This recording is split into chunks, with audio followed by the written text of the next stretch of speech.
While the Philadelphia Eagles have become the gold standard in the NFL, they and the Chiefs are the two best run franchises in all of football. Yet, for whatever reason, the NFL is giving the Cowboys a platform that they have not earned, they do not deserve. And frankly, it's an embarrassment that the NFL thinks that this is okay. For full vitriol about this decision, you can go to phillyvoice.com, where our guest now, Geoff Mosher, wrote about it. Of course, Inside the Birds podcast, InsideTheBirds.com, and every Monday, Mosher Mondays here for Football at 4. Josh Hennig filling in for Mike Gill this segment here on 97.3 ESPN. Geoff, welcome in. How you doing on this Monday? I'm good, Josh. How are you? And good day to you. It sounds like you actually have even more vitriol than I had in the column that I wrote for phillyvoice.com. I agree with you. The Cowboys, and that was the headline to my column, is what have the Cowboys done to deserve their appearance in this game, which has traditionally, not always, but traditionally been a rematch of a conference championship the year before, which you saw last year when the Kansas City Chiefs played the Ravens in a great game, and that was a rematch of the 2023 conference championship game, which was also a very good game. And the NFL had plenty of opportunity. Not I want to say plenty, but they had at least three other teams that would have fit that mold, if not a rematch of the conference championship, a really good game between two teams that would look like a potential NFC championship, right? And they went with the Cowboys because that was the low-hanging, easy, dangle the carrot. People are going to love this and lap it up. But as I wrote, Josh, that game could be played on Saturn in a parking lot in mid-July, and people are going to watch the crap out of it anyway. You had an opportunity to get the Rams versus the Eagles, right? Rematch of a great divisional round game. Now you may have to wait a couple of weeks. Who knows if Matthew Stafford's going to be healthy by the time that game rolls around? You know, by week one, he's more likely to be. So that was my soapbox. Well, it's a fair soapbox because, as I said before you came on, Geoff, I don't know if the NFL owed Jerry Jones a favor or if the NFL is predicting, like I have, that George Pickens is going to doom the Cowboys season, and by the end of the year, it's going to be an absolute dumpster fire, and they're trying to get the Cowboys on, prime time before it all goes, to HE double hockey sticks. But, the idea being that the Cowboys being in this game, it just feels like a slap in the face of anyone with half a football brain. I mean, even Mike Gill has mentioned here on 97.3 ESPN, what about the Bears? The Bears are up-and-coming team. Like, there's so many options you could have put in that slot. But yet, why are we giving the Cowboys this? I mean, it will be the first time they see the banner raised in over 30 years. So, I mean, maybe they're doing them that favor to give them a bit of a good vibe. I don't know.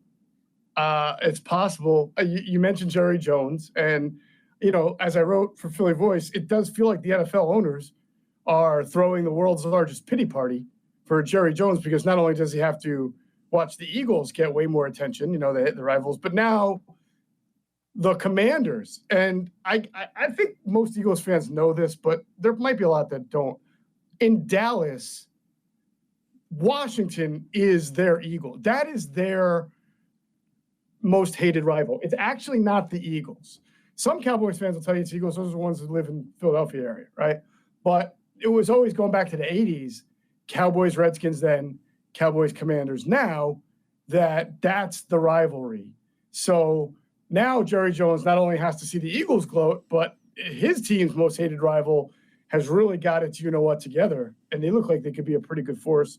They've made some great moves, Laramie Tunsil, right, Deebo Samuel. They drafted well, smartly. They didn't go for the shiny toy. They drafted Josh Connerly in the first round, Trey Amos in the second round. I mean, those were generally regarded as smart, good picks of building in really, key areas, because they need a playmaker, to be honest, but they didn't go chase after a wide receiver or a running back who wasn't right for them at that point. So, yeah, it's the world's largest pity party. Oh, poor Jerry. He's the third best team in his own division potentially now. Oh, poor Jerry. He lost his quarterback last year after paying him, all that money because he waits till the last minute. So let's put him in prime time on week one. Again, it's going to be a ratings monster, so the NFL can legitimize it, and it'll probably be the most watched game in NFL history because every year, Josh, you know this, right? You get the ratings. Every year, the NFC East games between the Cowboys, Eagles, Giants, even Giants, all those games are the most watched games because they're the biggest markets. And they set the record now because there's more viewership, more streaming. They set the record every year for the most watched game in NFL history, not called the Super Bowl, or most watched regular season game. So it'll look like that after week one, and the NFL will feel justified in it. Right, they'll feel justified. But how will they feel if it's a 40-1 to 10, third quarter? The Eagles are winning by a lot. I'm not saying it is. I probably sound a little homerish there, but I do think this, Josh. I think the Cowboys have good players. I think they've made upgrades, and if healthier than last year, they should be a better team and maybe even a playoff team. But kind of like the way the Eagles started off last year with all that newness and they just weren't ready and their defense was in shambles. I don't think it's going to be an overnight thing for Dallas where they're going to come out of the gate and look like a playoff team. Well, the good news is the last time the Eagles played the Cowboys for an opening day game, they beat them 40-14 in Dallas back in 2000. Now, Deuce Staley had 200 rushing yards in that game. So is Saquon going to have 250 on opening night here, Geoff?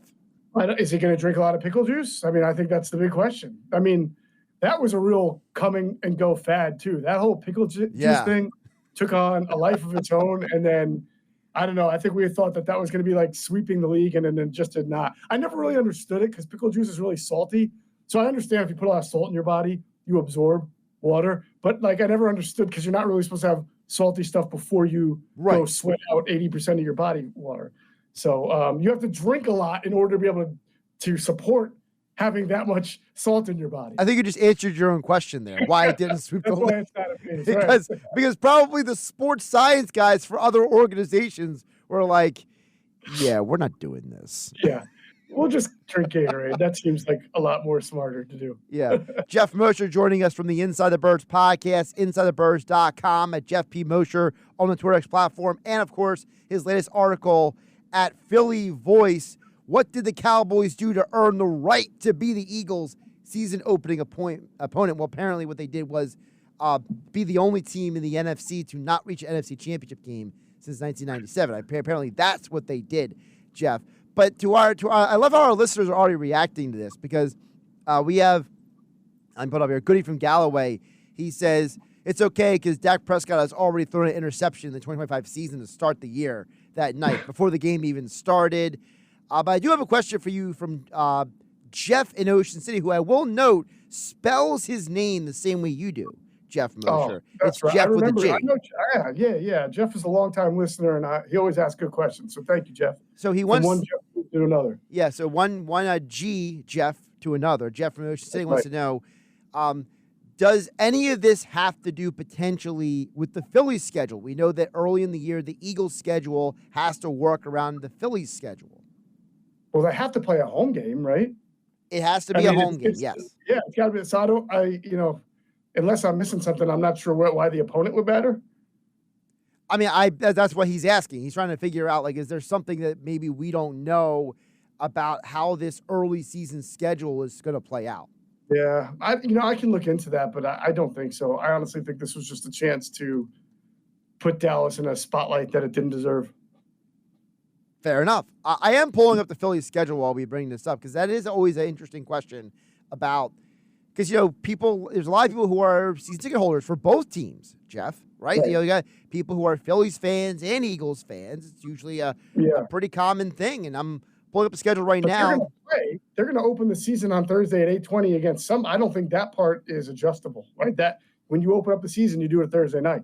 I will say the Phillies have a home games from September 8th to September 14th. So I would assume in that window, the Eagles will not have any home games.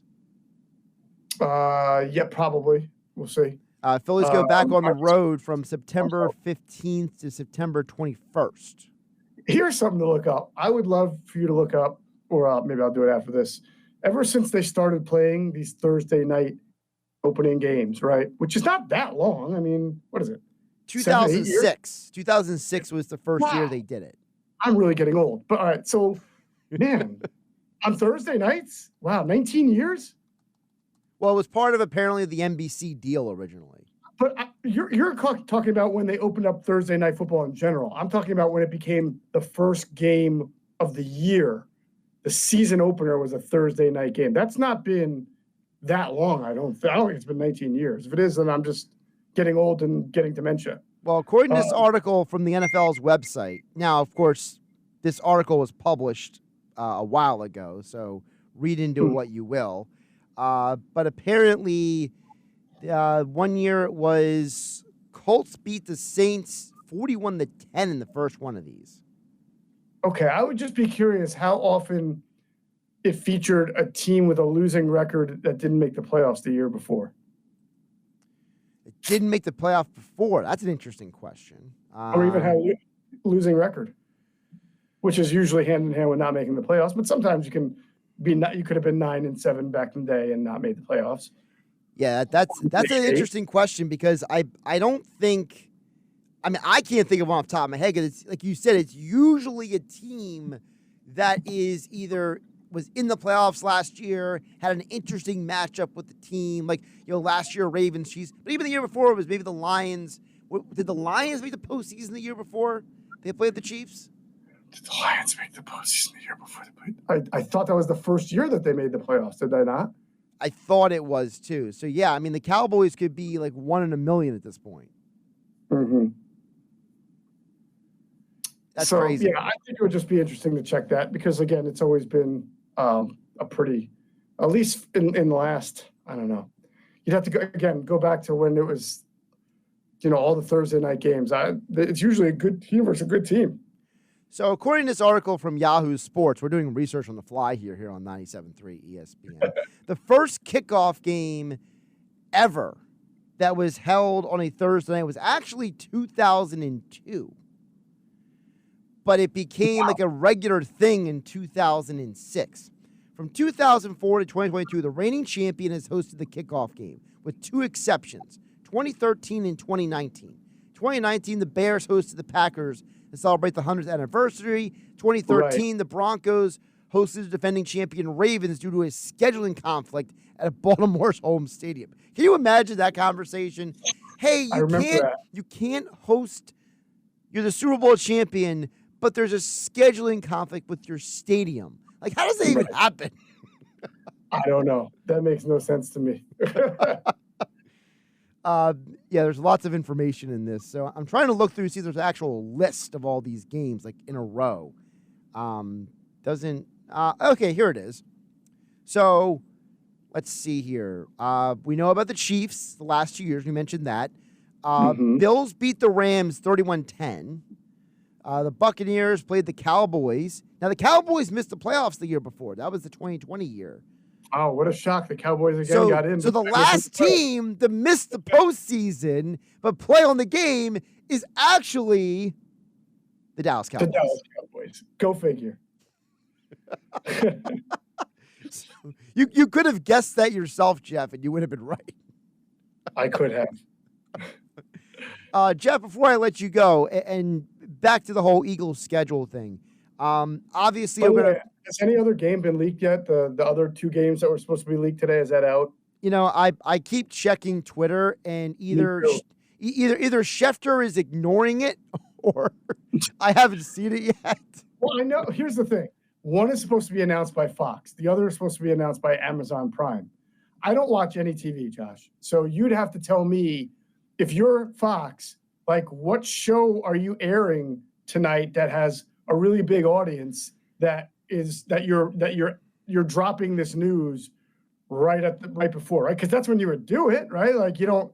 When else would Fox and Amazon Prime? What shows come out on Monday? I'm sure there are some really excellent ones that I just don't get a chance to see. But how do they just suddenly drop the news there, or do they tweet it? I don't know. I'm assuming Amazon tweets it. They just tweet it? Yeah, I can see that. I mean, I'm trying to see. Today should have a platform to announce it and talk about it before tweeting it.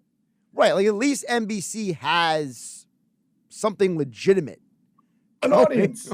Not that Fox doesn't have an audience. I just don't know. Like, again, the Today Show is that show that all the casuals, a lot of people watch it in the morning. Like, what are you watching today after 5:00 p.m. on Fox? that you're catching the casuals. I don't know. There could be a great show. I don't know. I don't know. I was attempting to look it up, but I just learned for the hard way that TVGuide.com is the worst website of all time. So you probably watch less TV than I do, and I watch no TV. I probably at this point, if it's not sports, I just watch streaming. So that's what I'm saying, and that's where I wonder with Amazon Prime. Maybe they had a really good show but maybe. Or they could do a special. They could do a special launch show. They absolutely could. You know, they could send out messages to all their Prime members coming up tonight. You know, I don't have Amazon Prime right now. Josh, if I could get a column out of it, like a 400-word column, certainly Amazon Prime could get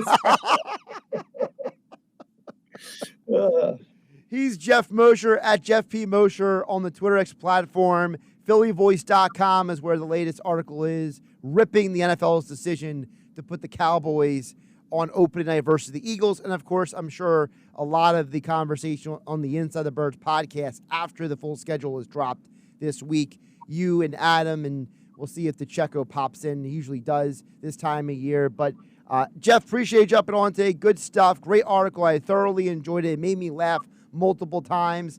And we'll talk soon. You got it, Josh. I know there were probably a couple of pop culture references that were too old for you, but I appreciate that you enjoyed the column. You forget that I'm a history major. But you're not a TV history major, a pop culture history major, are you? Or is that part of being a history major? To me, it's all encompassing. You got the 90210 reference? Of course I did. The free Donna Martin episode?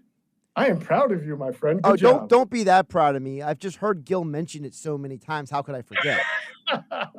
My man. All right, guys. See you. Geoff Mosher joined us. Inside the Birds podcast. Like, subscribe, wherever you get your podcasts.